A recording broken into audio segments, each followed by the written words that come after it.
Jazz en larmes, elle insulte Samzira, aucun de mes amis n'ira chez toi. L'influvoleur du moment visé par Boba et Dylan Thierry. Le candidat de télé-réalité qui s'implique régulièrement dans des actions humanitaires qui était auparavant accusé de voler les cagnottes est de nouveau dans sa ligne de mire. Il y a quelques jours, Dylan était accusé de proxénétisme par le rappeur. En effet, l'influenceur Ilan Cité aurait eu une idée de business bien sombre, devenir entremetteur de PR situé de Dubaï en utilisant la plateforme Main. Mais le rappeur n'en a pas fini avec lui, en guerre avec l'ex-présidente de son association. Cette dernière n'a pas hésité à transférer ses conversations avec Dylan. Et ce qu'on y découvre est à peine entendable. Dylan Thierry est soupçonné de trafic d'enfants profitant de ses voyages humanitaires à Madagascar. Dans les notes audio divulguées par l'ex-présidente de l'association, le jeune homme cite le nom d'une célèbre star de télé-réalité. En contact avec Jazz Correia enceinte de son 4e enfant au sujet de l'adoption. Dylan Thierry lui propose son aide. Je peux faire en sorte qu'elle adopte et leur demande 100 000 €. Minimum. Il y a à peu près 150 000 € de documents à régler avec les avocats.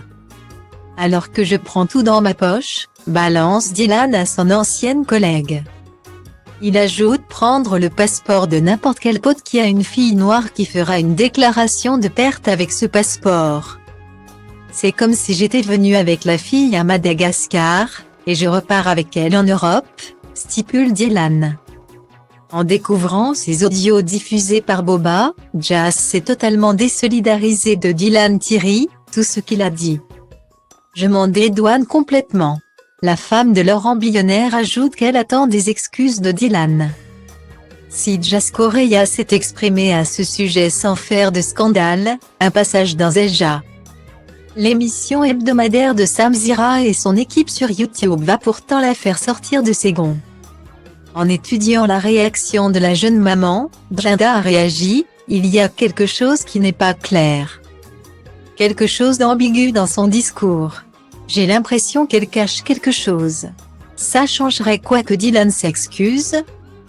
Quant à Samzira, il s'est carrément révolté, meuf, il y a ton nom qui ressort dans la bouche de quelqu'un qui est en train de dire qu'il met en place un trafic humain. Parce que, oui, ça s'appelle comme ça, il faut connaître le sens des mots. C'est hyper important quand on est mère de famille, quand on a une éducation à donner à ses enfants. Et à aucun moment tu t'insurges, mais on est tout. Vous ne pensez pas que l'un protège l'autre, demande Sam à ses chroniqueurs. Jada est clairement de son avis, mais, complètement. Ils se couvrent tous les deux. Elle sait qu'à tout moment, Dylan peut sortir des audios d'elle et vice-versa. On sait comment ça fonctionne. Guillemets. En découvrant les propos du youtubeur et de sa chroniqueuse, Jazz a littéralement pété un plomb, je ne sais pas son pétain de problème avec moi. Mais c'est un truc de fou. Comme je n'ai pas dit sur les réseaux que Dylan est un gros enlé pour ce qu'il a fait. Même si c'est ce que je pense, j'ai quelque chose à voir avec cette histoire. Cette histoire n'est pas la mienne et Laurent a réglé ça entre mecs. Dire qu'on se protège? Tu crois que je suis une enfant de pète pour acheter un enfant? Dylan Thierry. J'en ai rien à foutre de sa gueule. Comment oses-tu? Moi, je ne voulais pas attiser la haine. Mais, visiblement, des trous du CL comme Samzira disent que si tu n'insultes pas le mec, tu es impliqué. Toi, tu ne seras jamais un père de famille avec ta mentalité de MRDE. Ce mec est un démon. Hurle Jazz devant la caméra de son smartphone, avant de s'en prendre à Jada. Elle, tous les quarts d'heure faut qu'elle place mon nom. Elle est obsédée par moi. Tout ça parce que je ne veux pas aller dans votre émission de MRDE. Vous êtes obligé de parler tout le temps de moi en négatif, mais, allez vous faire en premier. Continue Jazz en précisant qu'elle est prête à entamer des procédures judiciaires.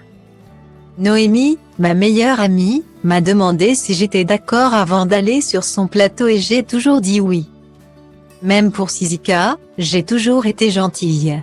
Mais, maintenant, Noémie, tu mets encore un pied là-bas, tu ne me vois plus jamais de ta vie. Tous mes amis qui osent vous parler ou mettre un pied chez vous ne me verront plus jamais. Conclut-elle, le visage rougi par la colère et des larmes dans les yeux.